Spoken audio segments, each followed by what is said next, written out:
Bonjour à tous, je suis Axel de jobpourmoi.fr et dans cette vidéo, je vais vous donner quelques conseils pour mieux réussir votre entretien d'embauche. Alors, si vous souhaitez, vous pouvez recevoir des conseils pour votre recherche d'emploi, des astuces pour décrocher plus d'entretiens, ainsi qu'une liste des compétences à mentionner dans votre CV. Pour cela, il y a un lien dans la description, vous n'avez qu'à saisir votre email et vous recevrez donc tout ce contenu gratuitement par email. Et pour ceux qui veulent aller plus loin, eh bien, il y a une formation complète pour trouver un emploi. Pour réussir un entretien d'embauche, il faut comprendre que celui-ci se prépare et il ne se subit pas. Les candidats qui ont tendance, comme on dit, à aller à un entretien les mains dans les poches, n'ont pas saisi l'enjeu de l'entretien. Ils pensent que voilà, ils ont été validés tout d'abord par leur CV et ils ont leur entretien d'embauche et ils pensent que voilà, tout est joué et l'entretien n'est qu'une formalité finalement qui va être assez facile, donc pas besoin de se préparer. Le problème, c'est que les entreprises ont plusieurs étapes au niveau de l'embauche. Même dans des petites entreprises ou des PME,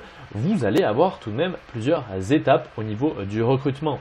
Donc, si vous avez par exemple pour un poste X 5 candidats, il va y avoir 5 entretiens d'embauche et peut-être un seul poste à pourvoir. Donc, lorsque vous passez cet entretien, vous êtes en concurrence. Ce n'est pas une formalité puisque là, vous allez devoir vous départager parmi d'autres candidats. C'est rare qu'une entreprise ne fasse qu'un entretien d'embauche pour une seule personne, pour un seul poste à pourvoir, même au sein de petites entreprises. Donc ça, il faut bien le comprendre. Donc, votre entretien d'embauche, il faut le préparer pour pouvoir faire la différence par rapport aux autres candidats. Car si vous ne préparez pas que les autres candidats se préparent, vous n'aurez aucune chance. C'est le comportement qui va faire la différence et on va voir pourquoi. Le comportement est très important. En effet, le CV a déjà été lu par le recruteur. Donc, ce n'est pas sur le CV, ce n'est pas vraiment sur vos compétences que vous allez pouvoir faire la différence. Mais c'est vraiment sur le comportement, votre façon de prouver vos compétences, d'amener vos compétences, d'amener vos qualités personnelles, votre répartie, votre façon de parler. C'est simplement un test relationnel pour la majorité. Bien sûr, on vérifie un petit peu vos compétences, vos qualités personnelles, voir un petit peu si ce que vous dites sur votre CV est vrai ou non, si c'est un petit peu exagéré ou non, voir un petit peu les missions que vous avez pu réaliser. Voilà, c'est un dialogue sur vraiment, on va approfondir ce que vous avez pu mettre dans votre CV. Il faut bien comprendre que le recruteur se fait une image de vous au travers de votre CV. Reste à vérifier votre comportement dans la vraie vie, votre façon de parler, votre gestuelle, votre démarche, votre répartie. Tout ça va être vu dans un test relationnel qui est l'entretien d'embauche. Donc, il faut bien cerner ce principe-là. Soit vous ne vous préparez pas, vous ne faites pas les bonnes actions, vous allez donner une image négative, c'est-à-dire que vous n'allez pas correspondre à l'image que le recruteur s'est fait par l'intermédiaire de votre CV. Par contre, si vous vous préparez bien, vous allez pouvoir bonifier l'image que le recruteur a pu se faire de vous au travers de votre CV. Votre qualité d'écoute va être observée puisque dans une entreprise, un salarié doit avoir une bonne qualité d'écoute. Bien évidemment, là, il faudra parler, mais votre qualité d'écoute est vraiment observée, c'est-à-dire que votre façon de bien comprendre les questions, de bien analyser les suggestions qu'on peut vous faire, voilà, les petits reproches qu'on peut vous faire. Peut-être qu'il va y avoir des questions un petit peu pièges. Donc voilà, la qualité d'écoute, c'est vraiment indispensable. Il faut bien écouter ce qu'on vous dit, comprendre et ensuite vous allez pouvoir formuler votre réponse. Donc voilà, les échanges, la qualité d'écoute, quelque chose de très important. La réactivité aussi. Le tout, c'est de faire un échange qui soit assez rapide. Il faut comprendre la question, il faut pouvoir formuler une réponse argumentée très rapidement. Par contre, n'exagérez pas, c'est-à-dire que lorsqu'on vous pose une question, ne vous précipitez pas non plus pour répondre derrière si votre argumentaire sera totalement en désordre, si c'est pour parler, mais finalement ne pas structurer votre pensée. Donc voilà, il faut coupler qualité d'écoute, réactivité, mais structure au niveau des réponses. Et ça s'apprend. L'argumentaire, ça s'apprend. Entraînez-vous à parler tout seul, entraînez-vous à répondre à des questions, entraînez-vous à bien maîtriser tout l'ensemble de vos compétences mentionnées sur votre CV, l'ensemble de vos qualités personnelles et avec des exemples concrets pour chacune d'entre elles. Votre lucidité aussi. Peut-être que le recruteur va vouloir voir vos limites, c'est-à-dire qu'il va vous parler de quelque chose qui va être sûr à 100% que vous ne maîtrisez pas, car c'est bien trop pointu et ce n'est pas de votre niveau, mais il va voir si vous êtes lucide, si vous avez compris un petit peu le petit piège ou alors si vous allez essayer désespérément de justifier le fait que vous connaissez cette technologie en répondant à côté de la plaque avec du blabla. Donc voilà, il faut vraiment être très lucide et voir un petit peu s'il n'y a pas des pièges dans l'entretien. C'est assez rare, mais parfois ça peut départager un candidat.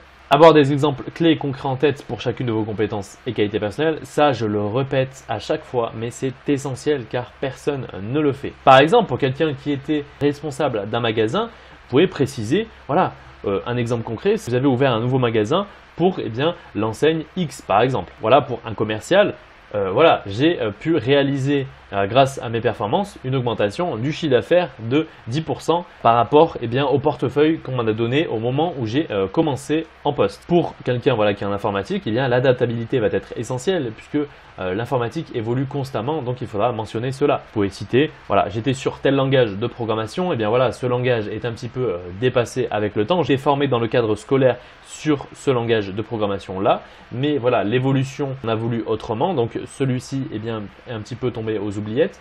Il y a un nouveau langage de programmation actuel qui est très demandé, donc voilà, je me suis auto-formé sur ce langage de programmation. Alors chez moi de mon côté, plus des formations en entreprise qui m'a permis d'adapter mes compétences en conservant un bon niveau en programmation sur les nouveaux langages qui ont pu sortir ces dernières années. Ce qui est très important, c'est de montrer le cheminement avec les difficultés surmontées.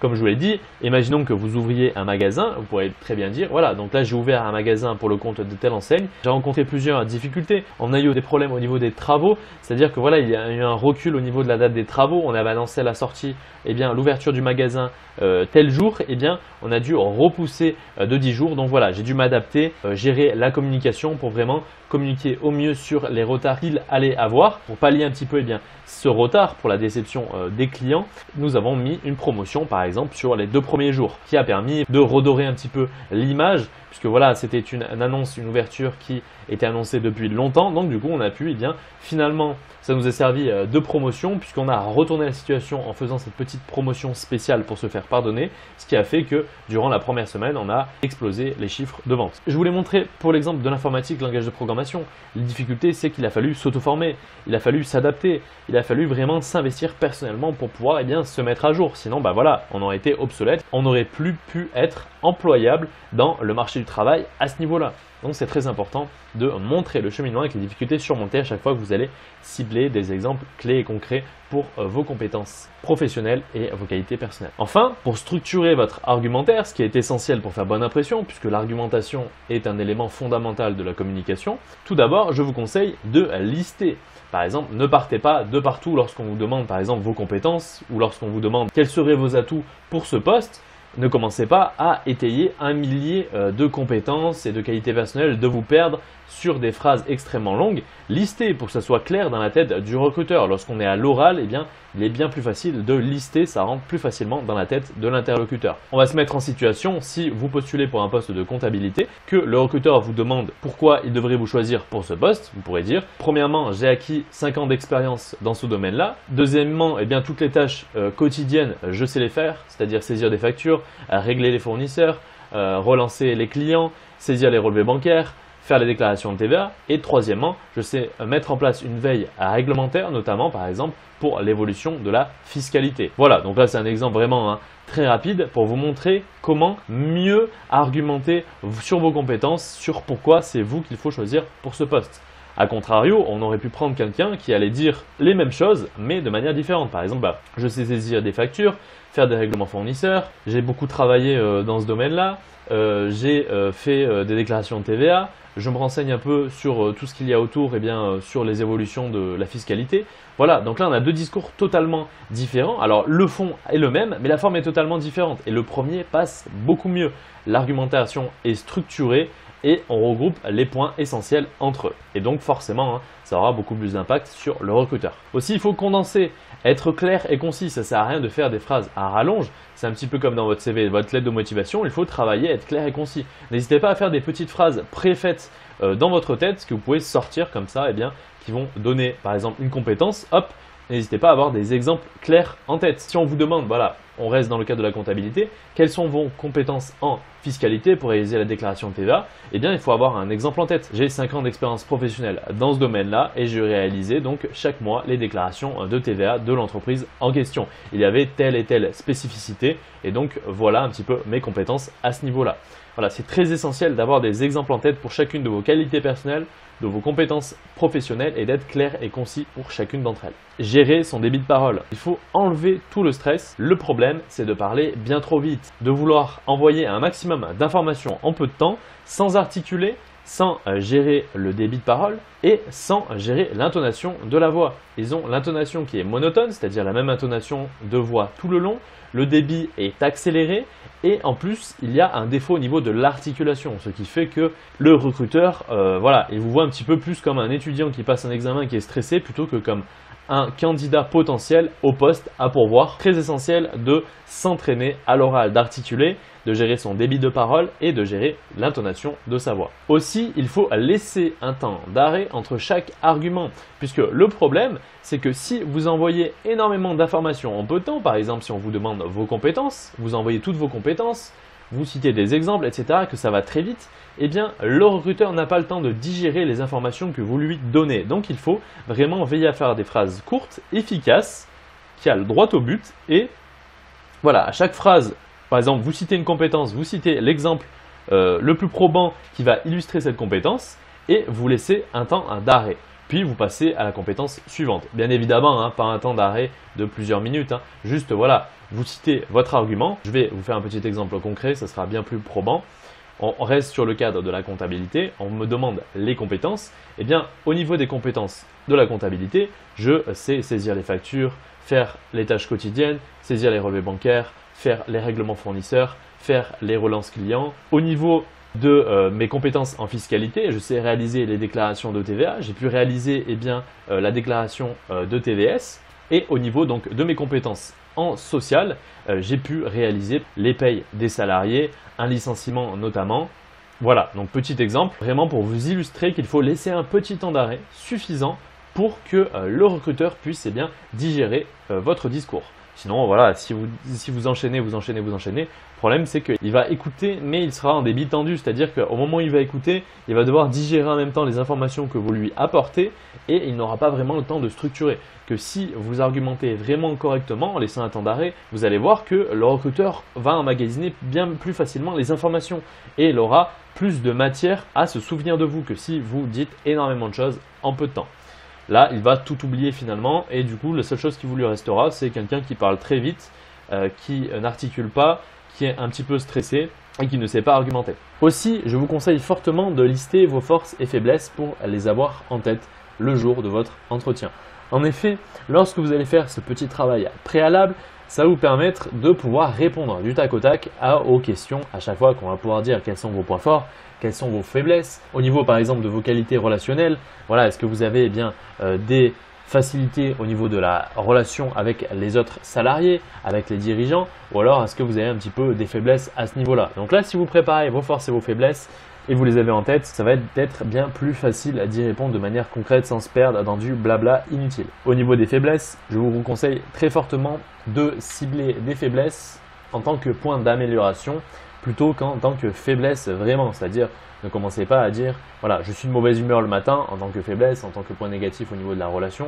Dites plutôt voilà, le matin, j'essaye d'être un petit peu plus dynamique, j'ai du mal à me lancer directement. J'essaye d'améliorer ce comportement à ce niveau-là pour être plus dynamique le matin. Il faut plutôt voir vos points faibles comme des points à améliorer plutôt comme des points faibles qui ne changeront jamais. Il est essentiel d'arriver à l'heure à un entretien d'embauche. Prenez du temps d'avance. Il vaut mieux arriver en avance plutôt qu'arriver en retard.